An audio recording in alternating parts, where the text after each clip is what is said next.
Think you missed out on the Golden Age? You didn't. You missed plague pits, volcanic darkness, airborne bone saws, and rulers whose idea of justice involved stakes and fire. Today, we're diving into 33 historical moments so unhinged, they make your worst Monday feel like a scented spa retreat. Welcome to history's most cursed highlight reel. 1.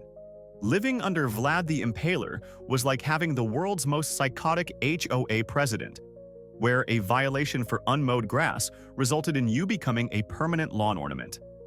This guy was the original cancel culture, but instead of losing your Twitter account, you lost your, well, everything, from the bottom up.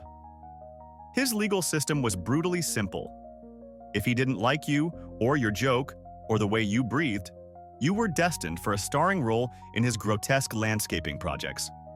He famously created entire forests of impaled bodies, which was probably a nightmare for postal workers. Is this 14 Oak Street or the third guy past the screaming merchant?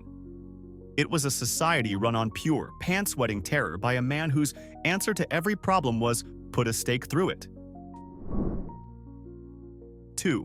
The Great Smog of London in 1952 was less like weather and more like the entire city getting hotboxed by Satan himself. For 5 days, a thick, yellow, greasy fog full of coal pollution wrapped around London like a filthy blanket. You literally could not see your own hands in front of your face, which made finding your mouth to cough into a fun little challenge. The air was so toxic it was basically weaponized breathing, killing about 12,000 people. It was a completely self-inflicted disaster. Gosh, it's cold.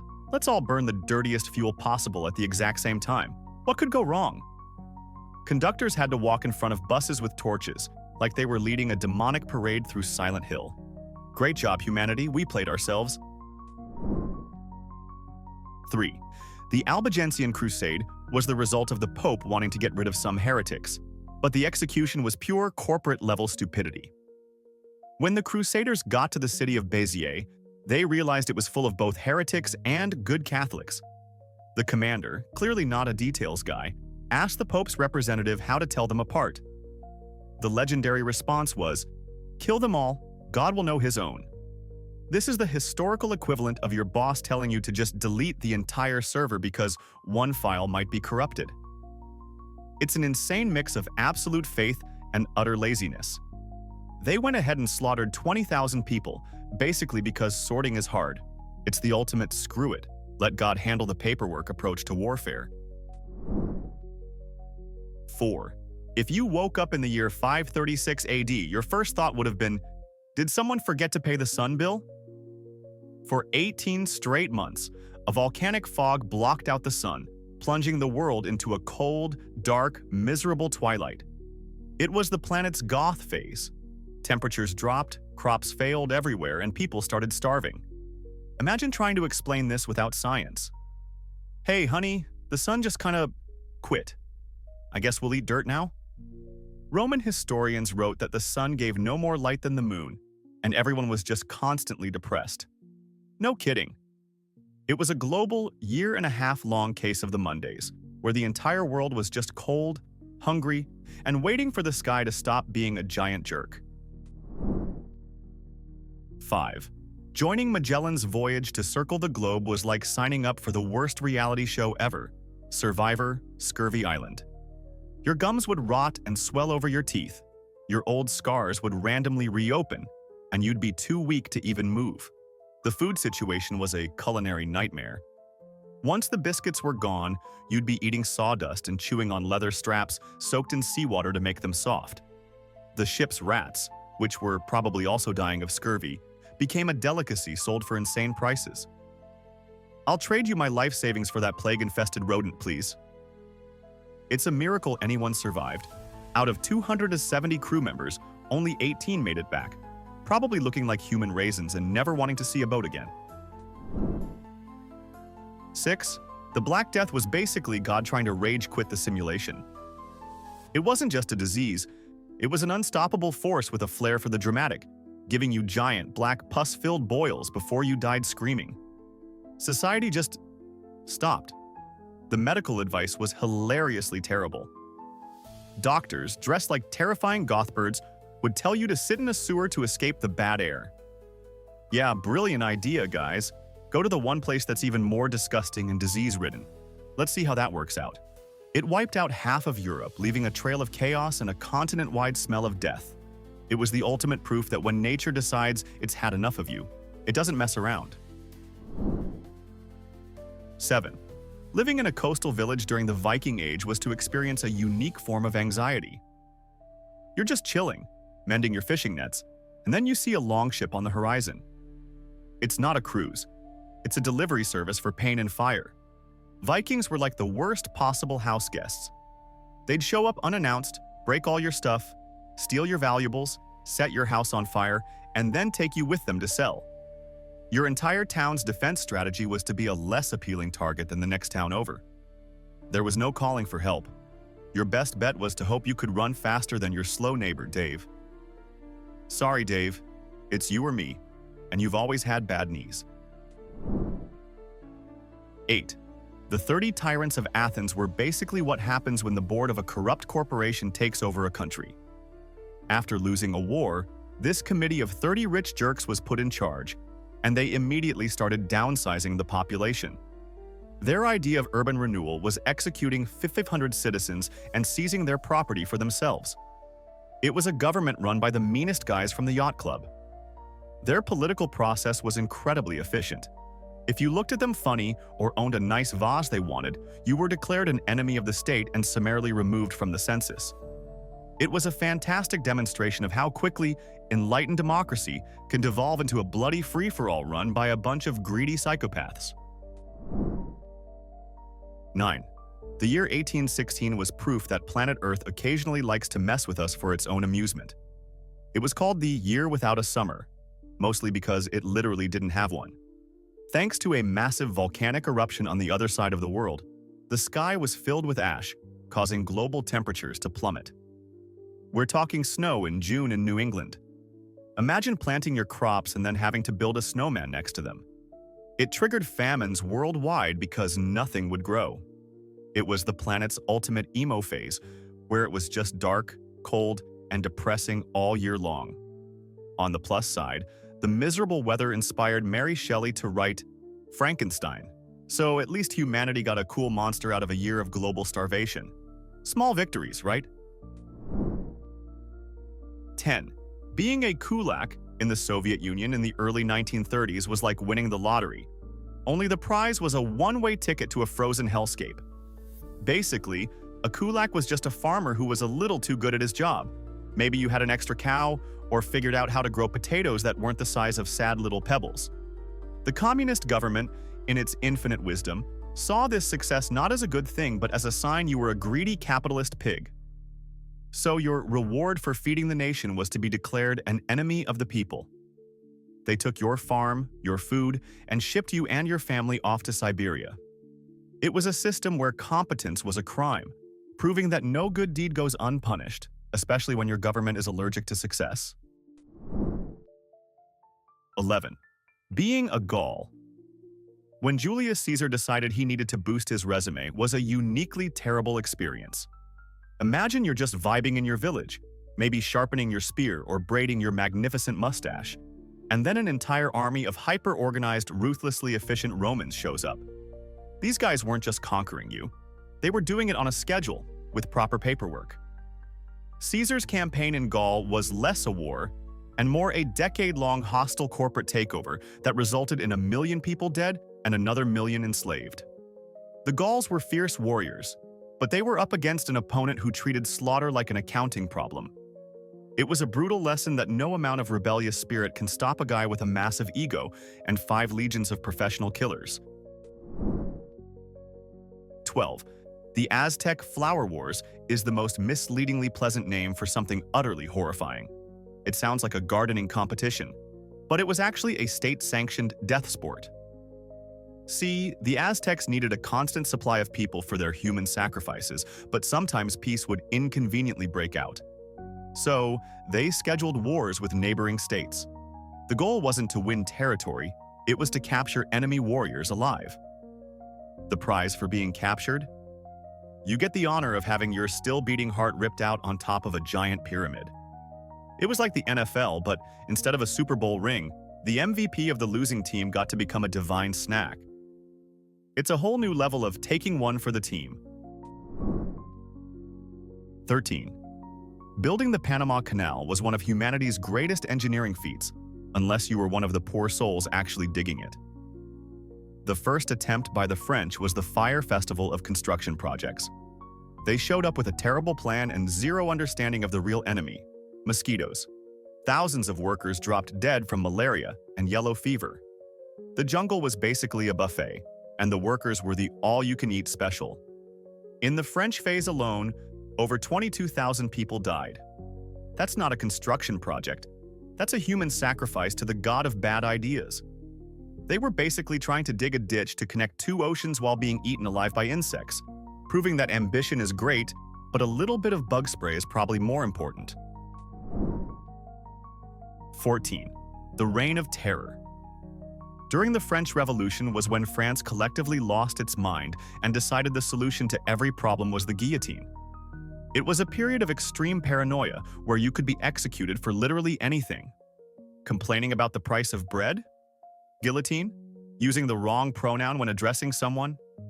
Guillotine. Not looking enthusiastic enough during a public execution? Believe it or not, straight to the guillotine. The government was run by a guy named Robespierre, who was essentially the world's deadliest hall monitor. It was a blood-soaked national soap opera where the season finale for every character was getting their head chopped off in a public square. So much for liberty, equality, and fraternity. 15. There is nothing remotely funny about the Holodomor in Ukraine. This wasn't a natural disaster or a simple famine caused by a bad harvest. This was a deliberate, man-made genocide orchestrated by Joseph Stalin's Soviet regime from 1932 to 1933. The government systematically confiscated grain and food from Ukrainian peasants, sealing the borders of the country to prevent anyone from escaping. They weaponized hunger. While millions of tons of grain were being exported from the Soviet Union, millions of Ukrainian men, women, and children were starving to death in their own homes. It was a slow, silent, and agonizing campaign of terror designed to crush the Ukrainian spirit of independence, and it remains one of the most horrific atrocities of the 20th century. 16. Experiencing the Crusades from the perspective of someone living in the Middle East must have been absolutely bizarre. Imagine you're just going about your day in a thriving, sophisticated city like Jerusalem, and then suddenly, thousands of angry, heavily armed European guys show up on your doorstep after walking for 3 years. They are convinced they are on a holy mission from God to liberate your city. From you, the people who actually live there. These weren't elite soldiers.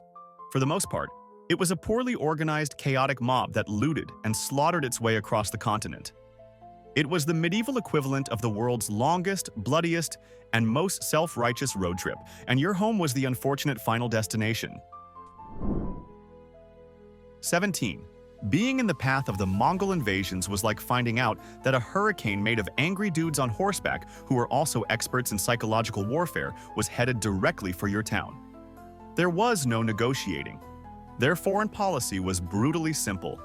Surrender unconditionally right now, or they would systematically turn your city into a decorative pyramid of human skulls. And they were very good at it. When they sacked Baghdad, they destroyed the House of Wisdom, throwing so many priceless books into the Tigris River that the water supposedly ran black with ink for days. It was like they weren't just conquering you. They were trying to get a failing grade on a history project.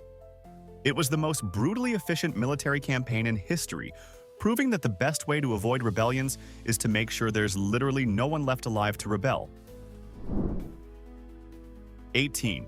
The Great Fire of London. In 1666, started in a small bakery, which is a disgustingly quaint origin for a city-destroying inferno.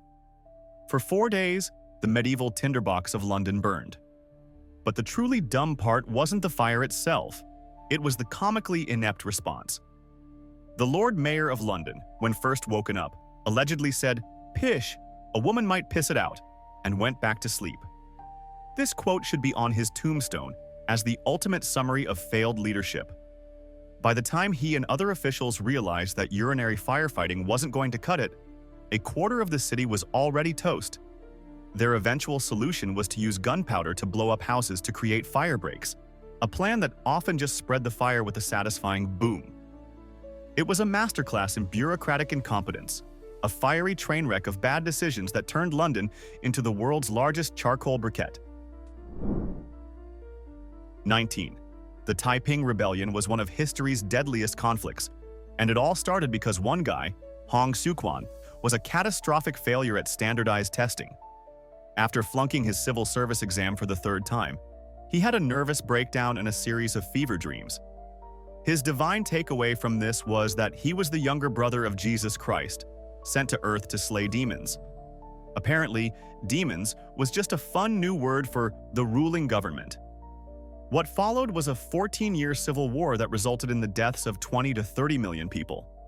That's more than World War I, all because one dude couldn't handle rejection. It's a terrifying lesson that maybe, just maybe, you should grade on a curve because the alternative might be a decade and a half of apocalyptic warfare led by a guy whose main qualification is being really, really bad at tests. 20. Being accused of heresy during the Spanish Inquisition was like entering a legal system designed by a sadist with a god complex. There was no innocent until proven guilty. It was more like, you're definitely guilty, and we're going to use this pointy metal thing to help you remember why. Your accusers were anonymous, you couldn't have a lawyer, and the evidence against you could be that your neighbor just didn't like you. The grand finale for the unrepentant was the auto da fe, a huge public barbecue where you were the main course. It was a perfect system of terror designed to keep everyone in line. You had to be a perfect Catholic, or at least be really good at pretending, because one wrong move could get you an express ticket to a very public, very hot afterlife. 21. Fighting in the American Civil War was an absolute meat grinder, a perfect storm of 19th century technology and 18th century tactics. Generals who probably thought a telegraph was black magic would order tens of thousands of men to march in neat, straight lines across open fields, directly into a hailstorm of bullets from new, highly accurate rifles. It was basically a large-scale, 4-year-long game of Red Rover, but instead of holding hands, you were trying to catch a cannonball with your chest. Medical care was a horror show right out of a nightmare. A wound to an arm or leg almost always meant amputation with a dirty saw and a swig of whiskey for anesthesia. More soldiers died from dysentery and typhoid in filthy camps than on the actual battlefield, meaning you were more likely to be killed by your own poop than by the enemy. 22. The Spanish flu pandemic of 1918 was like the Black Death's angry, super-efficient younger brother who just got back from the war. It arrived just as World War I was ending, as if to say, "Oh, you think you're good at killing? How cute."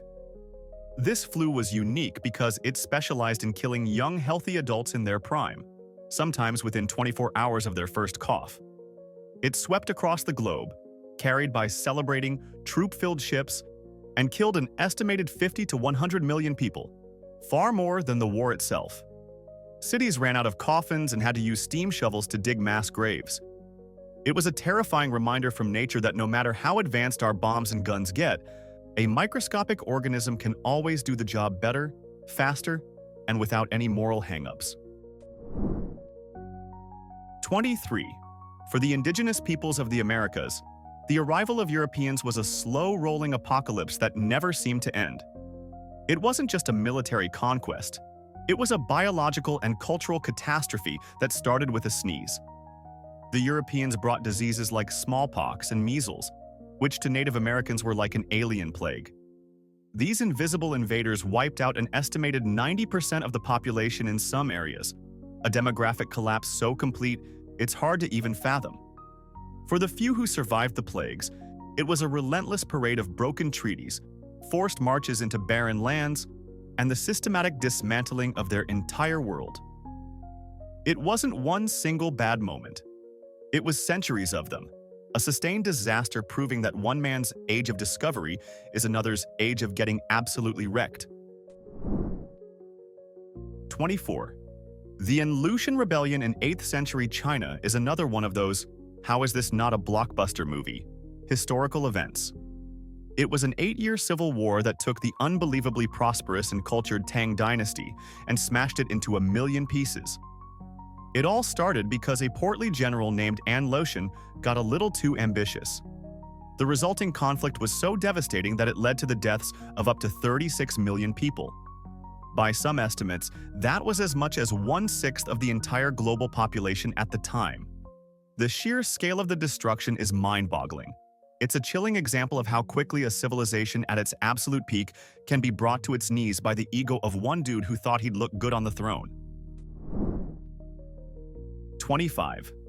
Living under the Khmer Rouge regime in Cambodia from 1975 to 1979 was like being trapped in a nationwide forced social experiment run by homicidal maniacs. Led by Pol Pot, a man whose ideas made other communists look reasonable, the regime decided to create a perfect agrarian utopia. Their first step was to declare modern civilization itself the enemy. They emptied the cities at gunpoint, forcing millions of people into the countryside to work as slave laborers on collective farms. They abolished money, markets, and private property. Intellectuals, doctors, teachers, and anyone who even wore glasses were deemed corrupt and executed. In just 4 years, they managed to kill an estimated 2 million of their own people, a quarter of the country's population, through starvation, overwork, and mass executions in the infamous killing fields.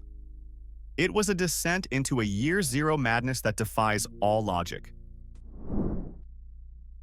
26. Being a soldier on the Western Front during World War I was to experience a new, industrialized level of hell that humanity had thoughtfully invented for itself. You lived in a muddy, rat-infested, corpse-filled ditch, waiting for some whistle-blowing idiot to order you over the top. This meant climbing out of your trench and jogging politely towards an entrenched enemy armed with machine guns that could fire 600 rounds a minute. It was a tactic with the strategic brilliance of trying to stop a tidal wave by spitting at it. If the machine guns didn't get you, the artillery shells, poison gas, or rampant diseases like trenchfoot would. The daily reality was a monotonous cycle of terror, boredom, and filth, punctuated by moments of suicidal bravery. It was 4 years of pointless mechanized slaughter over a few hundred yards of mud. 27. The Rwandan genocide in 1994 was a horrifying explosion of violence that showed just how thin the veneer of civilization can be. For 100 days, the country descended into a state-sponsored frenzy of mass murder. The majority Hutu government incited ordinary citizens to kill their Tutsi neighbors, friends, and even family members. The primary weapon wasn't guns or bombs, but the simple machete. Radio stations broadcast hate propaganda 24/7, reading out names and addresses of people to be killed, like a twisted version of a morning talk show. The rest of the world, for the most part, just watched. In just over 3 months, an estimated 800,000 people were slaughtered. It was a low-tech, high-speed genocide that demonstrated the terrifying power of hate when it's given a microphone and a green light. 28. The Siege of Leningrad. From 1941 to 1944 was nearly 900 days of pure, unfiltered misery. The German army surrounded the city, cutting off all supply routes with the explicit goal of starving its 3 million inhabitants to death. Winter temperatures plunged to 40 below zero. Pipes froze, and there was no electricity or running water. Food rations dwindled to nothing more than a few crumbs of bread made mostly of sawdust and wallpaper paste. People ate their pets, then the rats, then boiled leather belts and shoes for any semblance of nutrition. The streets were littered with frozen corpses that no one had the strength to bury. Yet, through it all, the city never surrendered. It was a testament to human endurance, but at a cost that is almost impossible to comprehend. It was a slow, freezing, starving descent into hell. 29. The Lisbon earthquake of 1755 was nature's version of a cruel cosmic joke. On All Saints' Day, a massive earthquake estimated at around an 8.5 magnitude struck the city while most of its population was in church. The cathedrals, the strongest buildings in the city, collapsed, crushing thousands of worshippers. But nature wasn't done. Those who survived and fled to the open space of the harbor were met by a gigantic tsunami that swept them out to sea. And for the grand finale, the thousands of candles lit in the churches for the holiday started a massive firestorm that burned for 5 days, consuming what was left of the city. It was a triple-decker disaster, earthquake, tsunami, and fire that utterly obliterated one of Europe's richest cities in a matter of hours. 30. Living in Hiroshima or Nagasaki in August 1945 was to experience a weapon so powerful it felt like the sun had fallen out of the sky. One moment, you're going about your morning routine. The next, a silent, blinding flash erases the world.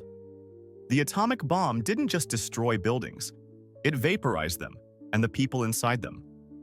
Shadows of people were permanently burned into stone walls. The heat was so intense it melted glass and tile.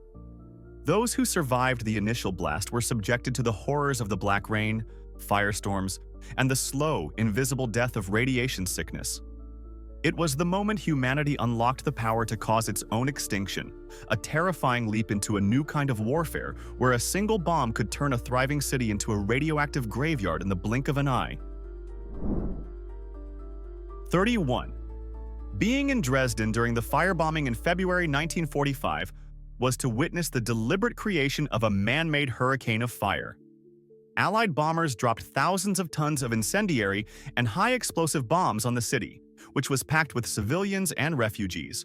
The goal was to create a firestorm, a phenomenon where the heat from the fires becomes so intense it creates its own weather system, with superheated winds sucking all the oxygen from the air. The asphalt on the streets melted, trapping people where they stood. The air in bomb shelters became so hot and devoid of oxygen that people suffocated. It was a scientifically precise method of incinerating a city and everyone in it, a terrifyingly effective act of destruction that remains one of the most controversial events of World War II. 32. The transatlantic slave trade was not just a terrible time to be alive, it was a centuries-long, highly organized system of turning human beings into property. For millions of Africans, it began with being kidnapped from their homes, then marched to the coast in chains. But the true nightmare was the Middle Passage, the journey across the Atlantic. People were packed into the dark, filthy holds of ships with less room than a corpse in a coffin, chained together and forced to lie in their own waste for months. Disease ran rampant, and death was a constant companion. This wasn't a tragedy born of chaos. It was a cold, calculated business model. European merchants, who probably considered themselves pious, God-fearing men, wrote detailed ledgers about their cargo, meticulously calculating profit margins on stolen lives. It's the ultimate, most horrifying example of human greed, a grotesque capitalist enterprise built on a foundation of unimaginable suffering and justified by the most twisted, self-serving logic imaginable. 33. Being a resident of Pompeii on August 24, 79 AD, was to win the worst lottery in history. You probably woke up, complained about the heat, maybe planned to go see a gladiator match later. You'd probably been feeling some earth tremors for a few days, but this was Italy. The ground shaking a bit was like having annoying neighbors. Then, around lunchtime, the giant mountain next door, Vesuvius, which everyone thought was just a big dormant hill, decided to clear its throat with the force of 100,000 atomic bombs. The sky went black, and it started raining hot pumice stones and ash. But the real party ender was the pyroclastic surge, a 1,000-degree superheated cloud of gas and ash, moving at 100 miles per hour. You didn't even have time to scream. 1 second you were trying to hide under a table, the next you were flash-cooked into a permanent statue, frozen in your final, panicked pose for future archaeologists to find and turn into a tourist attraction. It was the universe's most brutal and effective photobomb. So yeah, turns out history wasn't better, just bloodier, colder, and way more on fire. But here's your choice. Quick, painless guillotine under Robespierre, or 900 days of frozen hell in Leningrad with a 10% shot at survival. Which one are you taking? No dodging? Drop your logic in the comments. And if you made it this far without losing faith in humanity, smash like and subscribe. You've earned it.